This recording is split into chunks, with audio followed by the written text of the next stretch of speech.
बिस्मिल्लाहिर्रहमानिर्रहीम। अस्सलाम वालेकुम नाज़रीन, उम्मीद आप खैर खैरियत से होंगे। रियासत एक दफ़ा हार्ड स्टेट बन जाए और अपने आप को हार्ड स्टेट तस्वर करे और अपने टाउटों से अपने आप को हार्ड स्टेट कहलवाए तो फिर वो हैमर ही बन के रहती है। इलेक्शन हो रहे हैं जीबी में, आज़ाद कश्मीर में बंदा शहीद हो जाता है। आज़ाद कश्मीर में बंदा कैसे शहीद होता है? जॉइंट एक्शन कमेटी, जिनकी आप सुनामी लाइक कह सकते हैं, रैलियाँ प्रोटेस्ट होते हैं जहाँ पे लगता है कि पूरा ही आज़ाद कश्मीर बाहर निकला हुआ है, उन्होंने एहतजाज की कॉल दी हुई थी क्योंकि जो उन्होंने आज से 1.5-2 साल पहले से 38 मुतालबात कर रहे हैं उन पे कोई रद्द अमल नहीं हो रहा था। ये जो अभी वाला उनका प्रोटेस्ट था वो स्पेसिफिकली अबाउट रिजर्वेशन सीट्स था। गालबन 11 या 12 सीट्स होती हैं जो पूरे पाकिस्तान के जो कश्मीरी डायस्पोरा है उनको दी जाती हैं और इसके तहत एक डीप स्टेट अपना कंट्रोल आज़ाद जम्मू कश्मीर की गवर्नमेंट पे रखता है। वो कहते हैं कि ये सीटें आप ख़त्म करें और आप प्रॉपर डेमोक्रेटिक इलेक्शन करवाएं, जो लोग यहाँ रहते हैं वही अपनी हुकूमत बनाएं। ये बात सेंस भी बनाती है, रिजर्वेशन की बात भी सेंस बनाती है कि जो लोग डिस्प्लेस होकर 48 के अंदर यहाँ पे आए थे या 47 के अंदर यहाँ पे आए थे जो कश्मीरी थे, वो अभी भी अपने आप को एसोसिएट करते हैं कश्मीर के साथ। लेकिन इसमें एक मासूमाना सवाल है मेरा, अगर आप पठान हैं और आप एसोसिएट करते हैं अपने आप को वज़ीरिस्तान से, लेकिन आपका वोट लाहौर में डलता है, तो क्या आपको रिजर्वेशन सीट मिलनी चाहिए KPK में? Not really. ये पूरा मुल्क पाकिस्तान है। आप जहाँ रेजिडेंट हैं, जहाँ वोट डालना चाहते हैं, आप अपना वोट चेंज करवा सकते हैं। 2024 के इलेक्शन में बहुत सारे लोग अपने गाँव, पिंडों, देहातों में गए थे वोट देने, जाहिर है उनका राइट, उन्होंने शहरों में वोट नहीं मूव किया हुआ था। तो ये बेसिकली एक डीप स्टेट टूल है। बहरहाल जो 38 मुतालबात किए थे उसमें से काफ़ी फेयरली रीजनेबल मुतालबात थे और 35 मुतालबात पे तो आज़ाद जम्मू कश्मीरी गवर्नमेंट ने एग्री कर दिया था, लेकिन बकौल जॉइंट एक्शन कमेटी के और मौके के ऊपर किसी भी मुतालबात पे कोई काम नहीं हुआ था। अब एहतजाज को फियर करते हुए जो एक बहुत बड़ा लीडर है जम्मू आज़ाद एक्शन कमेटी का, उसके ऊपर फायरिंग की गई थी। वो ख़ुद ज़ख्मी होगा, उसके साथ एक बंदा शहीद हो गया, जिसके बाद मुकम्मल इंटरनेट, मोबाइल का ब्लैकआउट चल रहा है कश्मीर के अंदर। और जाहिर सी बात है, आप इलेक्शन की तैयारी कर रहे हैं, आप दुनिया भर को बता दें कि इंडिया क्या जुल्म और बर्बरियत कर रहा है और फिर इस तरह की हरकत आप कर देते हैं। पुलिस वाले, FC वाले, रेंजर्स वाले मूव किए जा रहे हैं। इंडिया ने तकरीबन 8-1 लाख सोल्जर्स अपने मूव किए हुए हैं मकबूजा कश्मीर के अंदर। अब आप भी अपनी सिक्योरिटी फोर्सेस वहाँ पे दाखिल कर रहे हैं। बात यह है कि आप किसी की गलती पॉइंट आउट करते करते ना उसे सबक लेना शुरू कर देते हैं कि ऐसे हमें ऑपरेट करना चाहिए। GB में तो जो हो रहा है सो हो रहा है, वो तो हम सब देख रहे हैं कि जनाब वहाँ पे कितने फ्री और फेयर इलेक्शन हो रहे हैं। भाई ख्वाजा आसिफ साहब की ट्वीट थी और मैं वो ट्वीट पढ़ के हैरान था कि कितने ब्लेटेंटली कॉन्ट्रडिक्शन ख्वाजा आसिफ साहब बना रहे हैं, अल्लाह बेहतर जानता है। ख्वाजा आसिफ साहब कहते हैं कि जॉइंट एक्शन कमेटी को जमहूरी प्रोसेस में शामिल होना चाहिए। वो तो प्रेशर ग्रुप बनना चाहते हैं, प्रेशर ग्रुप से ब्लैकमेल करते हैं। वो उनको चाहिए कि वो अपने जमहूरी मुतालबात रखें सामने, इलेक्शन में हिस्सा लें, लोग उनको वोट दें, वो इक़्तिदार में आएँ और डेमोक्रेसी टेक प्लेस करे। यहाँ पर वोट आपको इक़्तिदार में तो नहीं लाता, यहाँ पर नोट आपको इक़्तिदार में लाता है, पावर कॉरिडोर आपको इख्तियार में लाता है, मिलिट्री इस्टेब्लिशमेंट आपको इख्तियार में लाती है। तो आप बेसिकली ये कह रहे हैं कि जिसने पाकिस्तान में कोई भी काम करना है, कहीं भी जाना है, उसने मिलिट्री इस्टेब्लिशमेंट की खुशनुदी के लिए पहले काम करना है ताकि मिलिट्री इस्टेब्लिशमेंट उसको अपॉइंट कर दे। तो फिर आप जमहूरियत का लफ्ज़ निकाल देना बीच में से। और आपने बाहर जाकर जब हैदर महदी को इंटरव्यू दिया तो वहाँ तो आपने बड़े दल्ले से कहा था कि यहाँ पर हाइब्रिड निज़ाम चल रहा है। तो फिर हमें बता दें क्या GB में भी हाइब्रिड निज़ाम है, क्या आज़ाद जम्मू कश्मीर में भी हाइब्रिड निज़ाम है? बेसिकली हाइब्रिड निज़ाम भी नहीं, टोटल डिक्टेटरशिप है। पाकिस्तान के हर कोने के अंदर, हर चप्पे के अंदर टोटल डिक्टेटरशिप चल रही है और ख्वाजा आसिफ साहब इसको कवर दे रहे हैं, नून लीग इसको कवर दे रही है और पीपल्स पार्टी जो जमहूरी जमात है, जो शहीदों की जमात वो बताते हैं आपको, वो भी इसको कवर दे रही है। GB में सारे ही पहुँचे हुए करेक्टर इलेक्शन कैंपेन करने पर, और जो एक्चुअल इनका काम था, जिसके तहत इन्होंने अदम एतमाद किया था, जिसके तहत इन्होंने आपको बताया था कि इमरान खान से बुरा इंसान आज तक पैदा नहीं हुआ, वो क्या था? मईशत को बचाना, महंगाई रोकना। अगर आप मुद्दे याद रखें, कोई इन्होंने ये नहीं कहा था कि इमरान खान न्यूक्लियर बम बेच रहा है, कोई इन्होंने ये नहीं कहा था कि इमरान खान मुल्क के हिस्से करे, इन्होंने कहा था जी इमरान खान महंगाई नहीं कंट्रोल कर पा रहा और इमरान खान को मईशत नहीं चलानी आती। Very good. इस वक्त पाकिस्तान का ट्रेड डेफिसिट 17.5 हो गया, यानी कि और ज़्यादा हो गया, तकरीबन 34.8 बिलियन डॉलर है फिस्कल ईयर 26 में, सिर्फ आपकी बुरी रिपोर्ट्स और परफॉर्मेंस की वजह से। तेल आज हिस्टोरिक नौयत की पीक का बिक रहा है, इवन दो अभी आपने 4 रुपये तेल कम किया और सारे नून लीग के जो ट्विटर अकाउंट्स हैं और उनके सारे पिट्ठू हैं, उन्होंने जी जनाब नोटिफिकेशन शेयर की कि वाह क्या मास्टर स्ट्रोक शहबाज शरीफ साहब, आपने मुल्क को बचा लिया। ये किसी ने नहीं बताया कि तेल की कंजम्पशन एज अ होल आपके रेट बढ़ाने से कम होगी। हिस्टोरिक लो है इस वक्त आपका, मई के अंदर जो आपने तेल कंज्यूम किया, जो एवरेज पर्सन ने कंज्यूम किया। लोग ट्रैवल नहीं कर रहे बिकॉज दे नो कि वो अफोर्ड नहीं कर सकते पेट्रोल। लेकिन इस सारे बुरी चीज़ के बावजूद सरकार ने अपनी नई स्कीम लॉन्च कर दी। उन्होंने कहा कि हम स्मॉल शॉप्स को टैक्स नेट के अंदर लाना चाहते हैं। हम 1% इम्पोज करेंगे retail sales up to 20 crore पे, यानी फ्लैट टैक्स होगा। ये वही 90s के अंदर जो ये ताजर कम्युनिटी को कहते थे कि फ़ी दुकान आप 10,000 रुपया टैक्स देते, बाकी सवाल जवाब कोई नहीं होगा। यानी कि 90s से ले के आज तक 30-35 साल गुजरने के बाद भी PMLN की सियासत, PP की सियासत वहीं पे गिट्टे गोटों में। मतलब PPP की सियासत आज तक रोटी कपड़ा मकान से आगे ही नहीं गई। वो वही नारा लेके चल रहे हैं, वही वो हरकतें कर रहे हैं। और नून लीग यही जो चोर सियासत मैं समझता हूँ कि जनाब जिसका टैक्स बनता है आप पूरा लें, डंके की चोट पे लें। आप क्या करते हैं, आप कॉप आउट बना देते हैं। क्यों? आपने लोगों को अपीज़ करना होता है, उनसे नजायज़ वोट लेने होते हैं। इन्होंने पहले भी ताजर कम्युनिटी ऐसे पकड़ी हुई थी, इंडस्ट्रियल कम्युनिटी ऐसे पकड़ी थी, उनको नजायज़ रिलीफ दे के। उसका नुकसान किसको होता है? एवरेज पाकिस्तानी को। एवरेज पाकिस्तानी ताजर नहीं है, एवरेज पाकिस्तानी इंडस्ट्रियलिस्ट नहीं है, एवरेज पाकिस्तानी नौकरी पेशा है, दिहाड़ीदार एक्चुअली एवरेज पाकिस्तानी है। उसके लिए आप कोई रिलीफ नहीं बनाते, बल्कि उसके लिए जो इमरान खान ने ये पनाह घर वगैरह बनाए हुए थे, आप उनकी हालतें जाके देखें कि आप मेंटेन ही नहीं कर पा रहे। बिल्कुल वो रन डाउन हो चुके हैं। पूरे लाहौर शहर के अंदर आपको कोई भी ड्रग रिहैब सेंटर सरकार का नहीं मिलता। यानी लाहौर शहर में अगर आप अमीर हैं तो ठीक है, drug rehab private centre exist करते हैं। लेकिन अगर आप एक गरीब बंदे हैं जो आइस के नशे में हैं, जो हेरोइन के नशे में है, सरकार आपको साइकियाट्रिक हॉस्पिटल का एक बेड दे देगी। That's it, you are on your own. तो ये तो इन लोगों की मोहब्बत है हमारे लिए, ये इनका दर्द है हमारे लिए। बेसिकली जो गिलगित बल्तिस्तान में हो रहा है, हम आपको कई दिनों से बता रहे हैं कि ये एक 28वीं तरमीम की गेम चल रही है कि किसको क्या चीज़ मिलेगी। गिलगित बल्तिस्तान के भी इलेक्शन होने हैं, उसके बाद आज़ाद कश्मीर के भी होने हैं। आज़ाद कश्मीर के इलेक्शन भी और गिलगित बल्तिस्तान की भी इलेक्शन हाईजैक करके मिलिट्री इस्टेब्लिशमेंट ने ये बंदरबांट करनी है। अब ये PMLN और PPP ने फैसला करना है इनको क्या चीज़ चाहिए, कौन सी चीज़ इनको मिलेगी जिससे ये खुश होंगे, अपीज़ होंगे। ये जाली पावर शो और ये तकरीरें तो अच्छा है, आप करते रहते हैं, चंगा ऐसे आपके सोशल मीडिया प्लेटफॉर्म्स को मटेरियल भी मिलता रहता है। लेकिन रियलिटी ये है कि आप किसी भी पोजीशन में नहीं है। अच्छा, बंदा आपने आज़ाद एक्शन कमेटी का शहीद किया, 24 घंटे के अंदर अंदर आपने उनको बैन भी कर दिया एज ए जमात। आपने कहा ये कलदम जमात है, यानी कि आपने उनको TTP के सफ़ में खड़ा कर दिया। और आपने ये करने से पहले अपने ही पेड ट्विटर अकाउंटों से ट्वीटें करवाई कि ये इंडियंस ने फ़ंड किया हुआ है, इनको इंडियंस फ़ंड करते हैं, इनको इंडियंस पैसा देते हैं, इंडियंस इनको चला रही है, इंडिया की कमेटी है। यानी आप पहले ग्राउंड वर्क ले करते हैं, फिर ये करते हैं। लेकिन बच्चे को पता है कि ये इंडियन नहीं है यार। हाँ, इनको कलदम डिक्लेयर करके, इन पे मुकदमे बना के, इनको मार के, इनको पहाड़ों में भेज के, उसके बाद इस फॉल्ट लाइन को अगर इंडिया इस्तेमाल करे तो अल्लाह वालम। देखिए ना, हमने बलूचिस्तान के साथ जंग की 70 से 75, फिर मुज़ाकरात हुए। हमने ज़ियाउल हक़ दौरे मुज़ाकरात किए, 90s में मुज़ाकरात किए, मुशर्रफ साहब ने फिर जंग मुसल्लत कर दी। तो आप हर कम्युनिटी के साथ यही कर रहे हैं। अब आप बलोच कम्युनिटी की बात करेंगे तो वो खुश नहीं है, जो रियासत के शहरों में भी रह रहे हैं वो भी खुश नहीं है। अगर आप ट्राइबल एरियाज़ की बात करते हैं तो उनको हीरो बनाते बनाते, उनकी चीज़ें अलाउ करते करते आपने इवेंचुअली उन पर क्रैकडाउन शुरू कर दिया। अब वो भी आपको नहीं पसंद। पंजाब के अंदर अगर कोई बंदा PTI से अपने आप को एसोसिएट करता है, PTI का नाम लेता है, आपको वो नहीं पसंद। अच्छा, पसंद नापसंद बड़ी चीज़ें होती हैं, आप डायरेक्ट अगले को मुल्क दुश्मन डिक्लेयर कर देते हैं। यानी पाकिस्तान में इस वक्त 25 करोड़ अवाम है ना, तो मेरे ख्याल है मेजॉरिटी मुल्क दुश्मन है, जिस तरह आपने एरियाज़ आइसोलेट किए हैं। मसलन एक ज़माने में इस मुल्क में फातिमा जिन्ना साहिबा मुल्क दुश्मन थी, यानी कौम की माँ जिसने मुल्क बनाया वो मुल्क दुश्मन होगी। तो ये एक पागलपन है, और मैं आपको बता रहा हूँ इस पागलपन का रिजल्ट बहुत पुट्ठा आएगा। उसकी वजह है कश्मीर का इलाका ना बहुत सेंसिटिव है, अलॉन्ग विद GB का इलाका।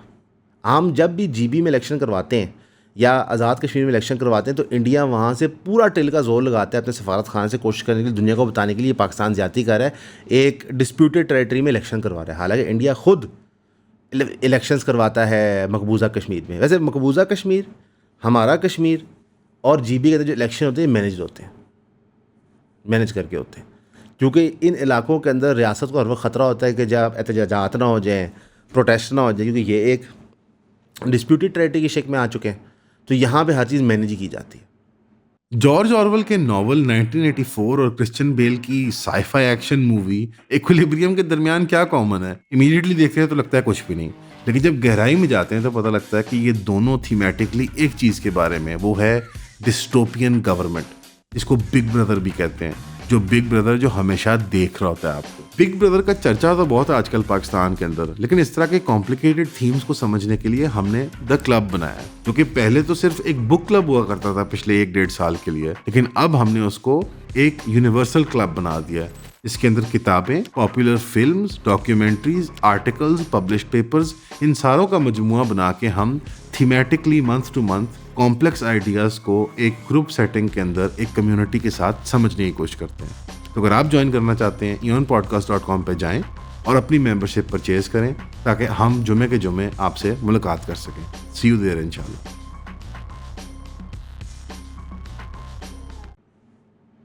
तो मेरा नहीं ख्याल हमारे सियासतदानों को रत्ती बराबर भी कोई दर्द या तकलीफ़ है पाकिस्तान की आवाम की। उनको एक सूत्र बराबर भी ये फीलिंग नहीं है कि यार हम लोगों को शायद कुछ दे दें। मसलन अभी जीबी के अंदर आके बड़े बड़े दावे कर रहे हैं पीपल्स पार्टी के, जनाब हम इसको पता नहीं ये कर देंगे तो वो कर देंगे। पीपल्स पार्टी ने किस शहर को पाकिस्तान में डेवलप किया मुझे बता दें। नून लीग के पास तो फिर भी 4-5 शहर हैं दिखाने को, पीपल्स पार्टी के पास कौन सा शहर? हाँ, बना हुआ शहर अगर तबाह करवाना है तो पीपल्स पार्टी उसमें एक्सपर्ट है। ये हैदराबाद जो आप देखते हैं, कराची देखते हैं, कई शहर से देखते हैं, ये प्री पार्टीशन शहर हैं, इनको बाकायदा मज़ीद तबाह किया है पीपल्स पार्टी ने। पीएमएल ने खैर बताया कि हम बिजली का काम करवाएंगे, यूँ करेंगे वो करेंगे। जीबी में पहले भी उनकी हुकूमत रह चुकी है, आज़ाद कश्मीर में पहले भी उनकी हुकूमत रह चुकी है, ऐसा तो कोई चीज़ हमने नहीं देखी। तो ये सारे झूठे वादे वहीद होते हैं। इलेक्शन के टाइम में आओ, वादे करो, फिर वापस शहरों में चले जाओ। मसलन आपको वहाँ पे कोई भी लोकल लीडर तकरीर करते नज़र नहीं आया। कोई भी लोकल लीडर वहाँ पे इतना पॉपुलर नहीं हुआ, जो चाहे नून का हो, चाहे पीटीआई का, चाहे आईपीपी का, चाहे किसी का हो, जिसके बारे में मशहूरी पूरे पाकिस्तान में हुई हो। यही इम्पोर्टेड लोग हैं, आप उनका ही दिखा रहे हैं, ठीक है ना। मसलन मलिक ज़मान साहब आईपीपी के लाहौर के हैं, जो रजब भट्ट के बड़े दोस्त हैं, वो गए कि बल्तिस्तान आईपीपी का इलेक्शन लड़ने। भाई लोकल बंदे सामने हैं, आप वो कर ही नहीं सकते। क्यों? क्योंकि आपने कोई जमहूरी ग्राउंड ही नहीं छोड़ा। और रियलिटी क्या है आपके मुल्क में, ये आपका कंट्रोल है आपकी इकॉनमी के ऊपर। एक 38 साल खातून है इस्लामाबाद की, ये फेडरल कैपिटल है, मरियम मलिक साहिबा। उन्होंने अनफॉर्चुनेटली 13वीं मंजिल से छलांग मारी, ख़ुदकुशी कर ली। क्यों कर ली है? क्योंकि उन्होंने अपनी सारी सेविंग्स ऑनलाइन ट्रेडिंग में लूज़ कर दी। आपके मुल्क में ऑनलाइन ट्रेडिंग हो रही है बिना किसी रेगुलेशन के, बिना किसी चेक के, बिना किसी पूछताछ के। ईंट पट्टो तो क्रिप्टो फॉरेक्स के इन्फ्लुएंसर निकलते अंदर से। भाई सारे लोग बराबर नहीं हैं, मेजॉरिटी तो लोग फ्रॉड कर रहे हैं, और ये आपके मुल्क में हो रहा है। एनसीसीआई ने एक क्रैकडाउन किया जो किसी कोई सेंस बनती थी, उसके अंदर उन अफसरान ने अपनी दिहाड़ियाँ लगाना शुरू कर दी। वो पूरी की पूरी इन्वेस्टिगेशन, उसकी कार्रवाई बढ़ गई। तो यहाँ पे तो लाइसेंस टू किल दिया हुआ है आपने हर किसी को। तो मज़े की बात क्या है, ये जिस बच्चे जिसको ट्रेडिंग करवाता होगा, ठीक है, जिसका टीचर या मेंटर होगा, वो कौन सा इस्टेब्लिशमेंट से, ये कौन सी इस्टेब्लिशमेंट से, तो आपने बेसिकली इस्टेब्लिशमेंट और मिनी इस्टेब्लिशमेंट्स बना दिए। जिसका जान दाव लगता है वो चीज़ों को कंट्रोल करता है, प्रोटेक्ट करता है। अभी दुनिया के अंदर भी यही निज़ाम राइज है। अमेरिका बदमाशी करके ईरान पे जंग मुसल्लत करता है, मुंह की खानी पड़ती है उनको ईरान से। स्टेट ऑफ हरमूज़ का एक अजीब सा ब्लॉकेड उन्होंने बनाया हुआ है, वहाँ से वो 4 शिप्स गुजार रहा था, तो ईरान ने फुल फ्लेज हमला शुरू कर दिया। ईरान ने उन शिप्स को भी डाइवर्ट किया, अमेरिका पे भी हमला किया, उनके रडार सिस्टम्स भी हमला किया, सराउंडिंग टेरिटरीज जो समाज थी उन पर भी हमला किया। और अमेरिका की अपनी पोजीशन क्या है इस हमले के पॉइंट ऑफ व्यू से, कि अमेरिका कह रहा है जी कुछ नहीं हुआ, कुछ नहीं हुआ, कुछ नहीं हुआ, लेकिन दुनिया को नज़र आ रहा है कि अमेरिका की ग्रिप उस रीजन पे कमज़ोर होई जा रही है। ट्रंप का खुद रेटरिक कम्प्लीटली चेंज कर गया। ट्रंप ने कहा कि ईरान ने अभी तक अमेरिका के साथ डील इसलिए नहीं की क्योंकि ईरान के लीडर स्ट्रॉन्ग हैं और प्राउड हैं, लेकिन उनकी मजबूरी है, उनको अग्री करना पड़ेगा। मतलब उसका खुद टेम्परामेंट, मूड, माहौल कम हो गया। ट्रंप कहता है कि हमने उनकी कंप्लीट मिलिट्री तबाह कर दी, सरातन झूठ से। उनके पास सिर्फ 21 से 22% मिसाइल रह चुके हैं, लेकिन वो बहुत सारी मिसाइल्स होती हैं। हमने उनका न्यूक्लियर वेपन एक्सटिंग्विश कर दिया है, ये बहुत केपेबल कंट्री है, इनकी न्यूक्लियर प्रेजेंस होनी थी, बट हमने वो ख़त्म कर चुकी है।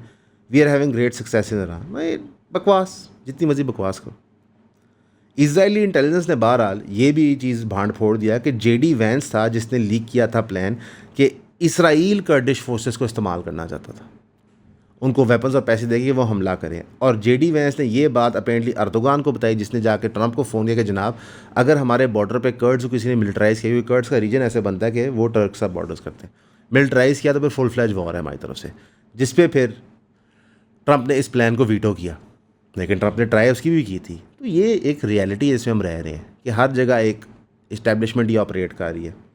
अब पेंटागन ने रिपोर्ट शाया कर दी कि जनाब जो इसराइल का स्पाइंग थ्रेट लेवल है वो क्रिटिकल है, यानी कि जो इसराइल स्पाइंग कर रहा है हमारे ऊपर वो एक क्रिटिकल थ्रेट लेवल पे पहुंच गया है। ये इनकी दोस्ती हैं, ठीक है। DIA assessment included 7-page document with specific chart noting that Israel's capabilities for human espionage and technical collection have reached a critical level। यानी कि अमेरिका का सिस्टम इतना कॉम्प्रोमाइज़ हो चुका है कि हर जगह इसराइल उसके अंदर घुसा हुआ है। तभी तो हम कहते हैं ये ईरान वाली जो जंग है ये इसराइल ने की है। नेतन्याहू उसके स्ट्रिंग्स चलाता है। ट्रंप फेस सेविंग के लिए सामने आ जाता है, कहता है मेरा आइडिया था। नेतन्याहू गालियाँ भी दे देता है, नेतन्याहू गालियाँ तस्लीम भी करता है, लेकिन एजेंडा इसराइल का ही चल रहा होता है। Iranian senior official Mohsen Rezaei कहते हैं, ये Iran supreme leader top military advisor हैं, ये CNN से उन्होंने बात की। उन्होंने कहा कि अगर ट्रंप नेगोशिएशन सीरियस लेता है तो $24 बिलियन हमारे डीफ्रीज़ करे जो हमें दे। ये एक ऑलिव ब्रांच हो गई, यानी कि अभी तक इनकी ऑलिव ब्रांचेज ही सेट नहीं हुई। अमूमन जब एक सीज़ फायर होता है ना तो कुछ एक्सचेंजेस होते हैं आपस में, बॉडीज़ के, कुछ पैसों के, कुछ साइट्स के, कुछ पोस्ट के, चीज़ें नॉर्मलाइज होती। इनका अभी तक वो भी नहीं हुआ हुआ। और ट्रंप साहब अनाउंस करेंगे जनाब हमने ये कर दिया। पाकिस्तान यहाँ पर ढिंढोरा पीट रहा है कि जनाब हमने सब कुछ कर लिया। अगेन हमें बेवकूफ़ बनाया जाता है। आप यकीन करें जो आज़ाद कश्मीर में हुआ ना, ये बहुत तकलीफ थे मेरे लिए, बहुत तकलीफ थे, क्योंकि कश्मीर के लोग एक सियासी सर्कस बन गए। इंडिया उन पे जो जुल्म और बर्बरियत कर रहा है वे इमेजिन नहीं कर सकते। आज़ाद मकबूजा कश्मीर से लोग हमें रीच आउट करते हैं, मैसेज करते हैं कि जी हम आपकी चीज़ें सुनते हैं, आप हमारी बात करते हैं, बड़ी खुशी होती है। हफ्ते बाद पता चलता है कि उस बच्चे को उठा लिया। हम ओपनली कहते हैं उनको अपने लाइव में कि भाई आप मैसेज भी ना किया करो, आप हमारे व्हाट्सएप नंबर ही मैसेज नहीं करो, इंडिया इतना वहाँ ट्रैक कर है। तो आज जब आज़ाद कश्मीर के लोग अपना हक मांग रहे हैं, पिछले 2 साल से वो एहतजाज कर रहे हैं, आपने गोलियाँ चलवा दी, आपने फिर उनको कलअदम करार दे दिया। मतलब यहाँ पे कलअदम होने का क्या तरीका है? कोई भी हो सकता है। आप यकीन करें, साद जो एक PhD स्कॉलर बनने जा रहा है, मालूम है कितना पढ़ना पड़ता है PhD स्कॉलर बनने के लिए? आप उसे इख्तलाफ करें, एग्री करें, उठा के उस पर आपने दहशतगर्दी का मुकदमा डाल दिया।